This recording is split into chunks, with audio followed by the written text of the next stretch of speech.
为什么说赵云被《三国演义》给严重美化了？所谓长坂坡7进7出斩杀曹军几十员大将，虚构的；被刘备封为五虎上将，历史上不存在。常胜将军的标签呢，也是演义塑造出来的。至于三国名将武艺排行榜，1吕2赵3典韦，更是清代评书意淫出来的，跟正史是八竿子打不着一起啊。提到三国名将赵云，很多人脑海子里第一个画面就是鲜衣怒马，横扫天下无敌手，一生未尝一败，完美无缺。但这些光环大半都是小说虚构出来的。按现代话，罗贯中等于给赵云加了很多美颜，属于这个 P 图过度啊。也不奇怪啊，现在不少人就喜欢照片。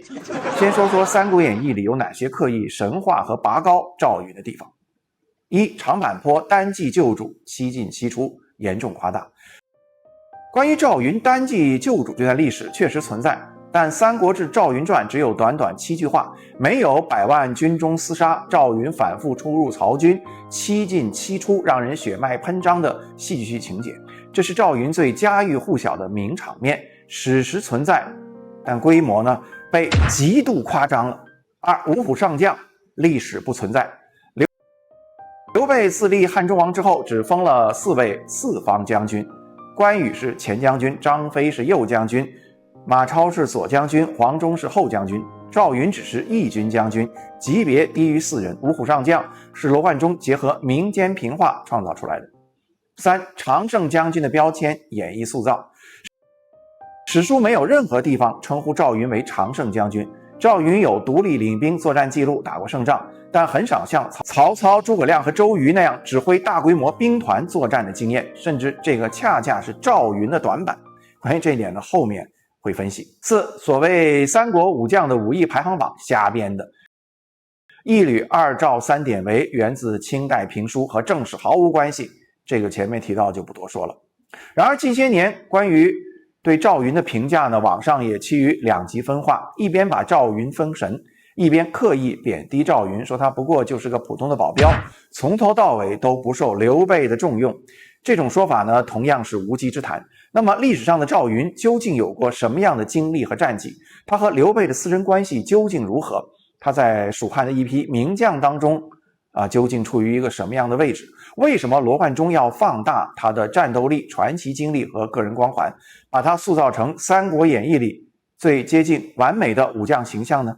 这里是曾子航人物志，我是曾子航，争议人物重新解读，不吹不黑，只讲人性。欢迎点赞、订阅、开启小铃铛，不错过每一个精彩的历史人物的重新解读和解密真相。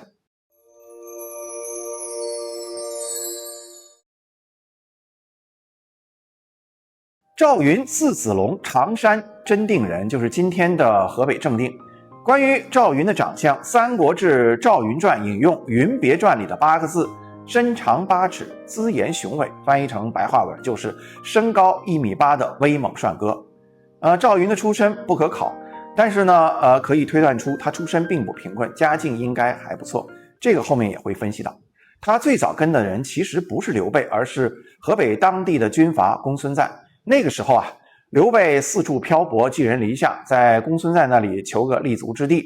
两个人就是在这会儿认识的这俩人一见面就互相确认了眼神，是自己人，从此就一眼定终身了。因为兄长去世，赵云要回家奔丧，便向公孙瓒提出辞职。刘备也知道赵子龙这么一走，再回到公孙瓒这里与自己共事的几率那是微乎其微了。咱也甭管刘备是假惺惺还是真情流露，反正刘备拉着赵云的手，那句话怎么说来着？就像拉着初恋的手，舍不得赵云走啊。赵云呢也被彻底感动了，暗自发誓：君若不离不弃，我必生死相依啊。当然赵云说不出这种肉麻的话来，否则他就写诗换赛道了。总之两个大男人分别之际还整得挺缠绵的。刘备再见赵云是公元200年，当时官渡之战一触即发，丢了徐州的刘备呢又改投到这个袁绍手下。因缘巧合的碰到了赵云，刘备对这位老情人腻歪到什么程度呢？同床共枕要知道那可是关羽、张飞才有的至高待遇。刘备的床有多大，能睡这么多人大家就别操这个心了。刘备的二弟关羽被他丢在下邳，被曹操给俘虏了。此时刘备的大床有位置空缺。刘备对赵云那是真爱，赵云对刘备那更加是真爱，是他偷偷为刘备招募了兵士数百，从此跟个贞节烈父似的，一心一意跟定了刘备啊。但刘备这个人吧，早期的外号叫刘跑跑啊，寄人篱下又频繁跳槽，一看情形不对，马上是撒丫子跑路。在官渡之战正式开打后，他知道袁绍肯定不是曹操的对手，便在赢回了他的二弟关羽之后，找个借口又离开袁绍，跑到了荆州刘表那里求职。而此时赵云也跟着刘备是腾转挪移到了荆州。公元208年，也就是赤壁之战前夕，曹操大军南下，荆州震动。这个时候刘表去世了，接班的小儿子刘琮吓得赶紧投降了。公司都宣布被合并了，刘备这个杂牌军还能咋地？要么跟着投降，要么赶紧跑路呗。但鉴于他跟曹操之间的种种恩怨，他只能是继续跑啊。没想到这么一跑，就让赵云跑出圈了，那便是长坂坡那一仗。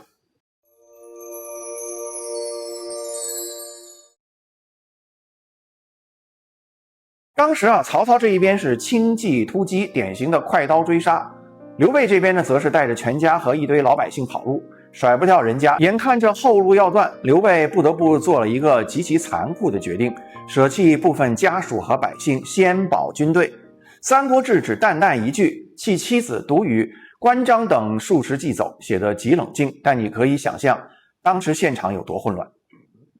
赵云这个时候呢，做了跟主公不一样的选择，他折回去找刘备的妻儿。《三国志·赵云传》里写的非常朴素，云申报弱子，即后主也，保护甘夫人及后主母也，皆得免难。《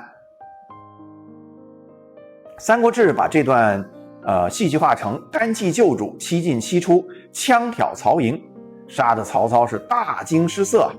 历史可能没这么夸张，但赵云在极度危险的情况下，一边拼杀，一边护着一对孤儿寡母，最后安全返回，这事本身就够传奇。不过问题也就来了，一个在长坂坡单骑匹马，不顾性命救下主公妻儿的顶级猛将，为刘备出生入死20多年，一直没握兵权，更没有属于自己管辖的地盘。不要说跟刘备两个拜把兄弟关羽、张飞没得比，甚至不如后来投奔刘备的马超。于是网上呢也有一种说法很流行，赵云呢其实一直不受刘备重用。那这种说法到底有没有依据呢？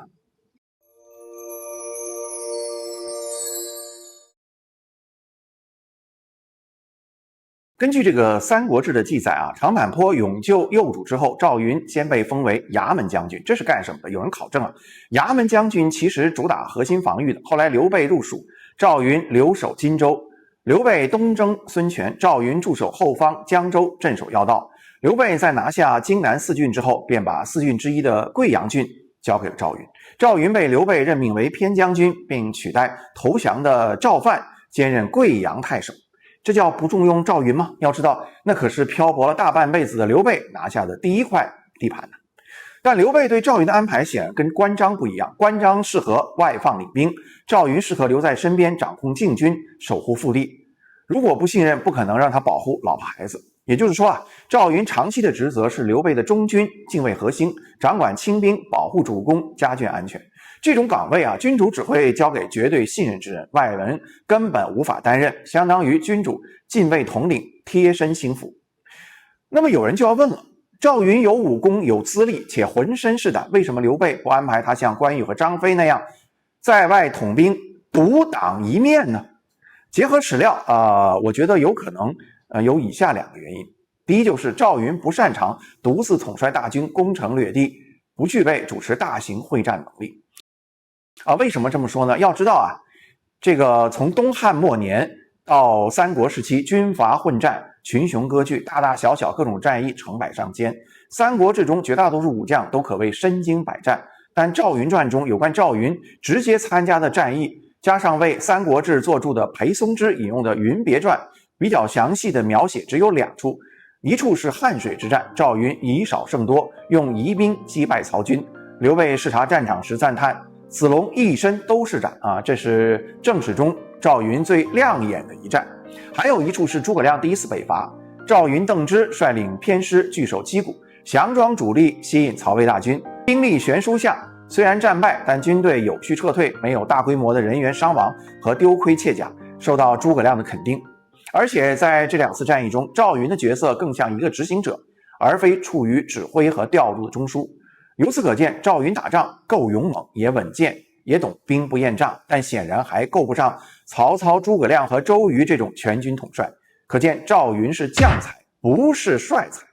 万军之中，取敌人首级，救出孤儿寡母不在话下，但缺少独领大军正面决战、开疆拓土的辉煌战绩，这也是他官职始终比不上关张马黄的关键原因。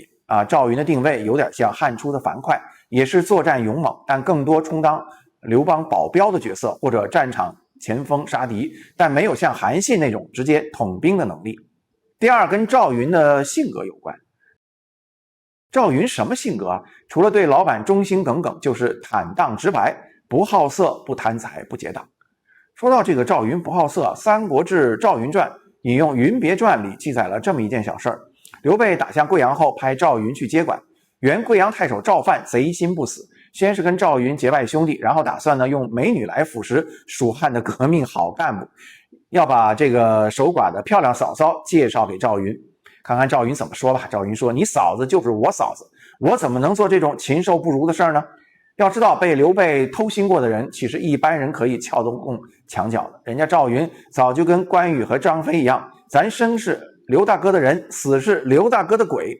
后来赵范果然背叛了组织和革命，站位比较坚定的赵云没有受到任何牵连。再看看赵云是如何不贪财的。平定益州后，众人建议把田地房产赏赐功臣，只有赵云是坚决反对，主张土地归还百姓，收拢民心啊。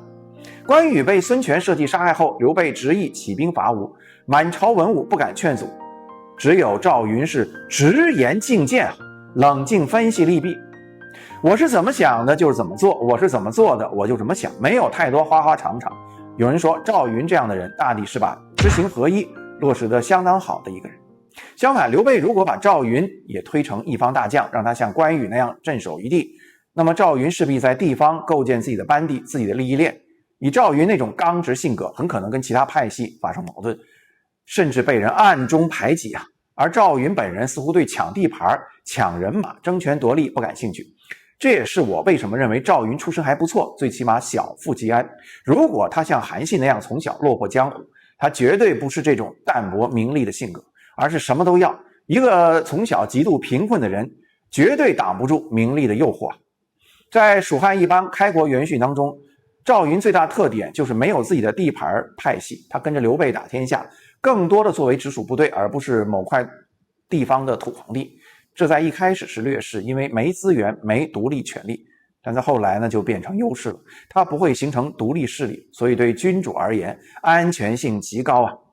刘备没让他坐镇一方，是因为他知道赵云的性格和处事风格在那个充满猜忌和算计的权力环境里很容易吃亏，尤其是在蜀汉后期内部矛盾越来越复杂的情况下，一个不贪不抢不结党的老实人，一旦手里握着大兵权，很有可能成为各派竞相拉拢的目标，最后成为牺牲品。与其那样，还不如让他待在核心附近做那道武功和人品最后的防线。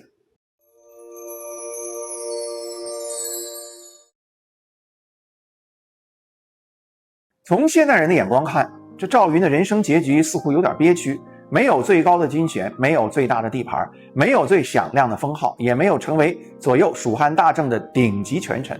但他也没有像关羽那样被东吴剁掉，也没有像张飞那样因为人缘不好被部将杀死。他活到了一个高龄，在军中自然病逝，人生收场干净利落，名声几乎是三国武将里最整齐的那一类。历史从来都是公平的，很多时候最忠诚最勇猛的人也未必能拿到最高权力。有的人适合在权力中心翻云覆雨，有的人更适合做那道永远不倒的防线。赵云不是权力格局里的赢家，却是口碑里道义上的赢家。这也是为什么千年之后人们还愿意一遍遍讲起这个常山汉子的故事。他没做过太多惊天动地的大决策，却在一次次生死关头用自己的选择把忠义2个字撑到了极致。三国演义虽然神化了赵云的武艺和战功，但赵云的人品和格局完全忠于史料。站在今天的角度再回看赵云这一生，就会发现他的传奇不仅仅是单枪匹马冲阵救主，更在于他在一个充满利益算计、派系争斗的时代，始终维持了一个清澈的形象。这也是为什么到了罗贯中那里，赵云的形象反而越来越被拔高了。关羽被神化成武圣，张飞成了猛将的代表，而赵云呢，则被塑造成一种理想化的完美武将，忠心护主，一心为公，铁肩担道义，心底无私天地宽，没有显赫的战绩，没有炫耀的高位，但永远是领导心中最信任的心腹，老百姓心中的一杆秤。这里是曾子航人物志，我是曾子航，正义人物重新解读，不吹不黑，只讲人性。欢迎点赞订阅，开启小铃铛，不错过每一个精彩的历史人物的重新解读和解密真相。如果你想听哪一个历史人物的重新解读，欢迎留言告诉我。咱们下期